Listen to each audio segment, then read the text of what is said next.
الله الرحمن الرحيم. السلام الله عليكم ورحمة الله تعالى وبركاته. dhageystayaal ku soo dhawaada war wixii dalka iyo dibadda inaga soo gaaray. Qodobada warka aan idin hayana waxa ugu waaweyn madaxweynaha dowlad goboleedka Soomaaliyeed ee Jubbaland Mudane Axmed Maxamed Islaam ayaa maantay oo Sabti ah qaatay warqadda isdiiwaangelinta musharaxiinta madaxweynaha ee dowlad goboleedka Soomaaliyeed ee Jubbaland.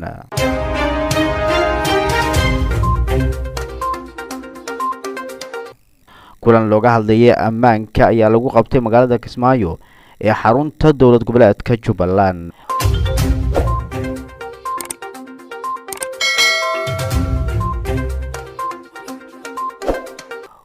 wasiirka arrimaha dibadda ee dowladda federaalka ee Soomaaliya ayaa kulan la qaatay wafdi markaasi ka socday midowga Afrika oo maanta gaaray magaalada Muqdisho.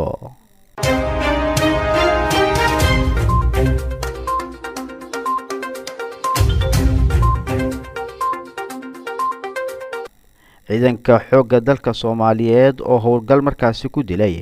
xubno ka mid ah Al-Shabaab.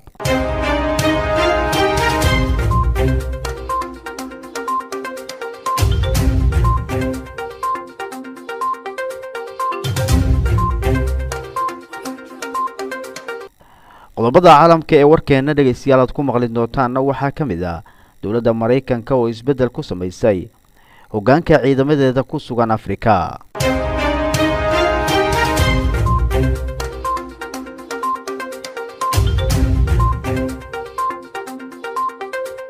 intaasi waxay ahaayeen qodobadii ugu door korona warkeena maanta. iminkana ku soo dhawaada warkii oo faahfaahsan. kooxda nabadiidka Al-Shabaab ayaa saaki hoobiyaal ku tuuray magaalada Garbaari ee xarunta gobolka Gedo, iyadoo lagu soo waramayay in halkaasi hoobiyaashii Al-Shabaab ay soo tuureen inay ku dhaawacmeen 3 caruur oo markaasi ka mid ah caruurta degmadaasi. si arrimahaasi aan wax badan uga ogaano ayaa waxaan khadka telefoonka ee magaalada Garbaari aan kula xiriiray wariyaheena Warsamo Xaaji waxaana weydiiyay sida ay wax u dhaceen. waa maasanta Maxamed Macalin taakay abaarihii 3 iyo barkii subaxnimo ama 9 iyo barkii subaxnimo ayaa waxay ilaamiyeen maamulka gobolka kan degmada saraakiisha ciidamada ugu sarsareyso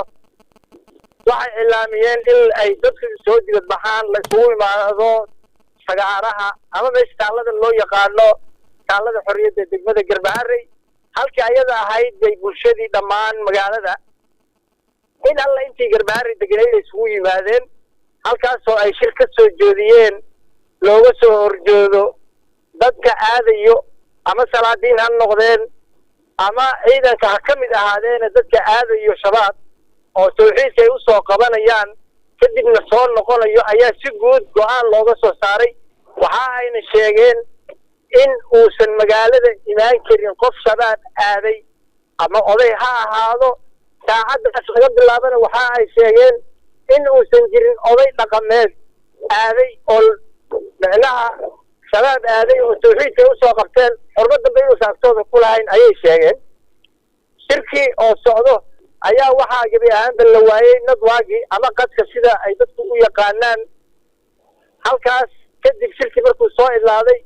waxa ay maleeshiyaadka shabaab hoobiyayaal ku soo garaaceen magaalada Garbaari. waxa ayna dhaawacyo hadda inta la xaqiijiyay 3 caruur ah oo hadda aan kula hadlayo meel magaalada ka baxsan oo la yiraahdo buurka militariga oo aan taagan meesha ka soo ridayeen hoobiyaalka ay ka soo rideen Al-Shabaab oo hadda aan ku sugan ayaa lagu soo mariyay oo indhaygaan saaray 3 caruur. dhibaatada ay dadka u geysteen marka waa inta iyo guusha ay gaareen shabaab waxa weeye in ay dadka shacabka ahaa hoobiyaal la dhacaan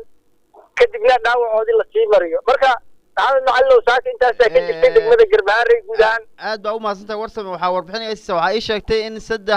caruur ay ku dhaawacmeen duqeyntii saaka ee Al-Shabaab. marka caruurtii dhaawacoodu waa se hadda niyow caruurta gaariyaal baa lagu ordayay walow aan istaajiyay qaar ka mid ah oo aan fiiriyay dhaawacyada way sahsalaanayeen walow caruurtu ay daawo iyo faleebooyin ku socdeen. waxaa loola cararay dhanka degmada Balad Xaawo markii gargaar degdeg ah loo fidiyay.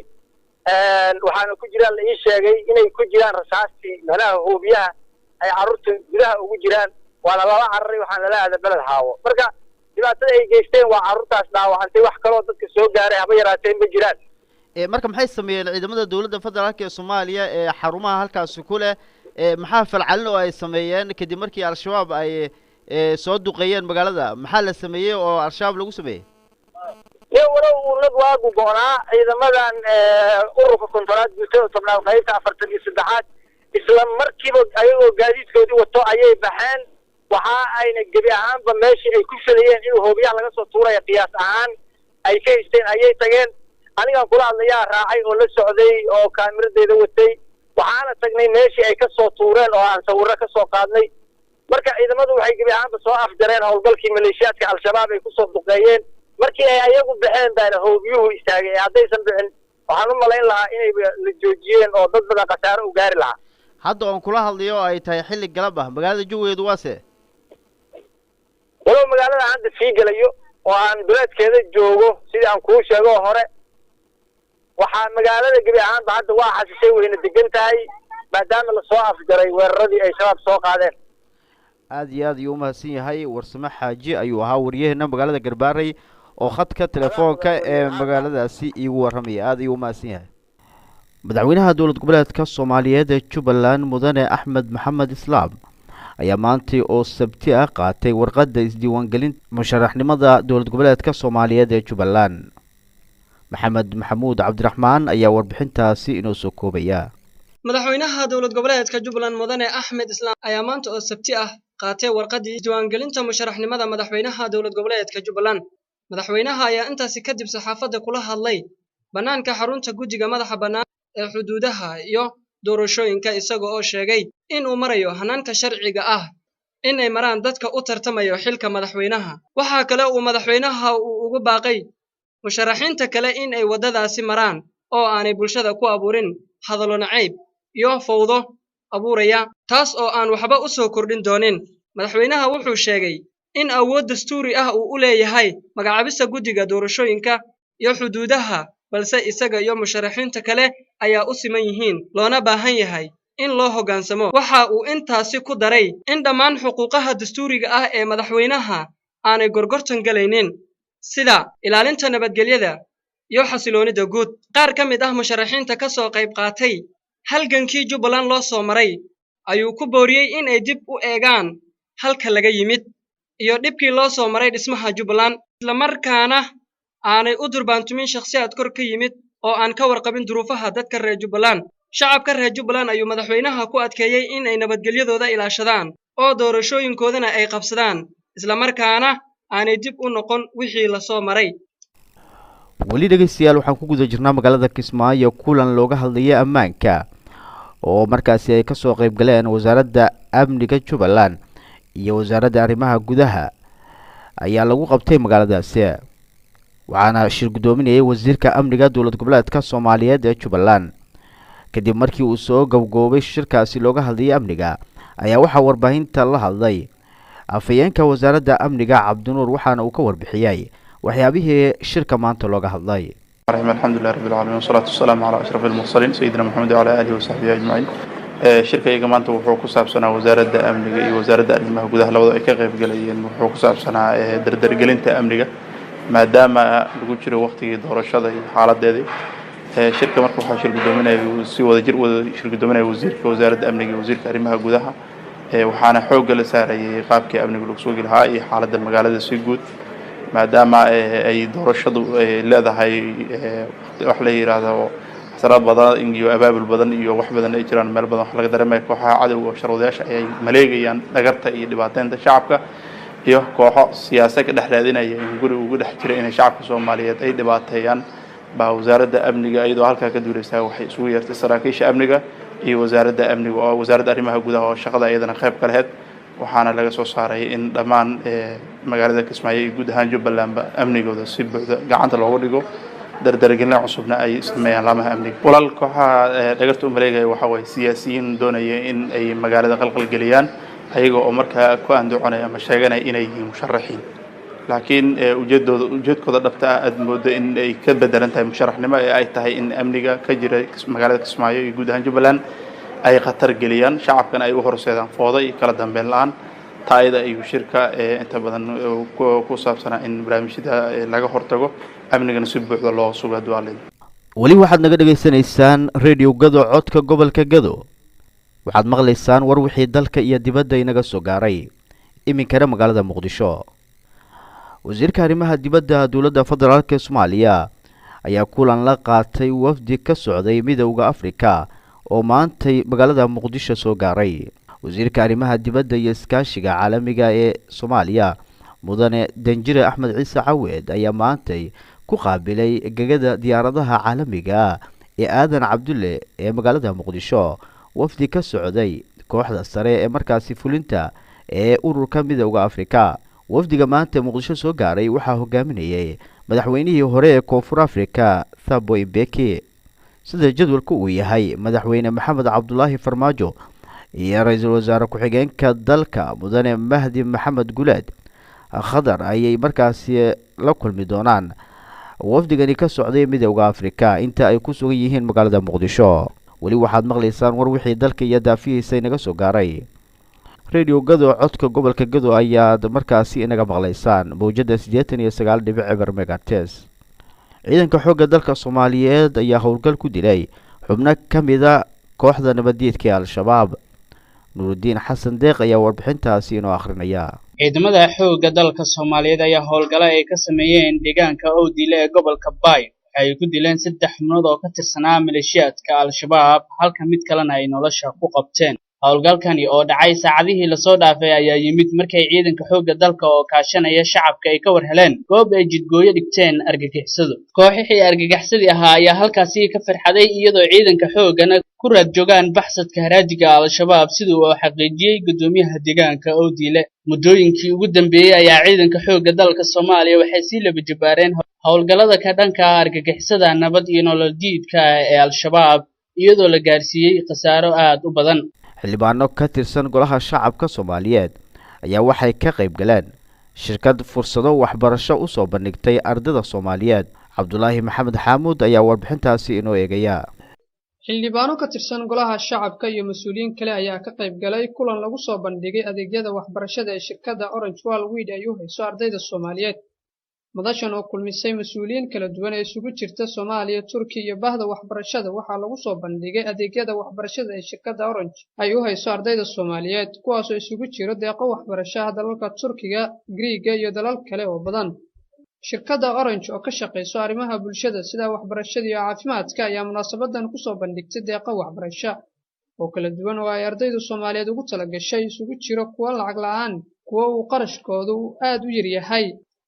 iyadoo dhinaca kale ardayda loo sharax qaabka ugu fudud ay u dooran karaan takhasusyadooda waxbarasho gudoomiyaha guud ee shirkadda Orange Worldwide Jibriil Cumar Maxamed ayaa sheegay in ardayda Soomaaliyeed ay u hayaan fursado waxbarasho isagoo intaa ku daray inay jiraan shaqooyin u qorsheysan inay u qabtaan ardayda Soomaaliyeed Ismaaciil Yuusuf Cismaan agaasimaha waaxda hidaha iyo tacliinta sare ee wasaaradda waxbarashada ayaa sheegay in ay soo dhaweynayaan shirkad walba ay gacan ka geysanayso sare u qaadida iyo waxbarashada ardayda Soomaaliyeed xildhibaan Maxamed Cumar Dalxa oo munaasabada soo xiray ayaa ardayda ugu baaqay in ay ka faa'iideystaan fursadaha waxbarashada ay haystaan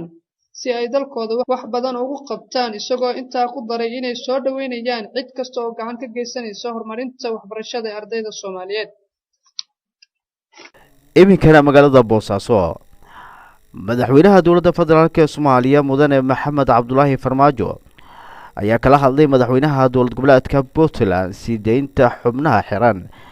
ee guddiga dhismaha wadada Boosaaso Cabdullaahi Maxamed Xamuud ayaa mar kale warbixintaasi inoo eegaya madaxweynaha jamhuuriyadda federaalk Soomaaliya mudane Maxamed Cabdullaahi Farmaajo oo la xiriiray madaxweynaha dowlad goboleedka Puntland mudane Saciid Cabdullaahi Dini ayaa adkeeyay muhiimadda ay leedahay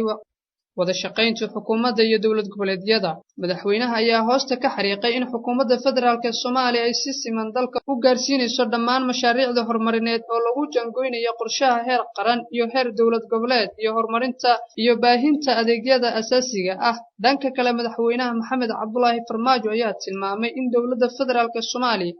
ay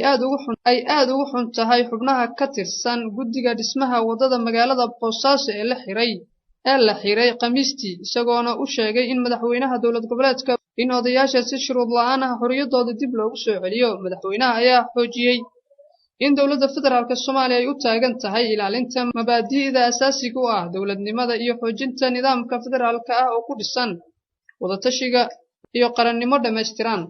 qodobadii gudaha ayaan intaasi ku dhaafaynaa ee iminkana qodobka dibadda dowladda Mareykanka ayaa waxaa la sheegayaa inay isbeddel ku sameynayso hoggaankeeda markaasi ciidamada ka jooga Afrika. dowladda Mareykanka ayaa isbeddel ku sameynayso hoggaanka howlgallada markaasi ciidamada markaasi Mareykanka ee Afrika ee loo yaqaan Africom. war ka soo baxay taliska Africom ayaa lagu sheegay in taliyaha cusub ee markaasi hoggaankaasi ee loo magacaabay Stephen taliyahan ayaa bedelaya Thomas oo in badan la sheegay inuu markaasi howlgab noqday isla markaasina uu gabi ahaanba ka fadhiistay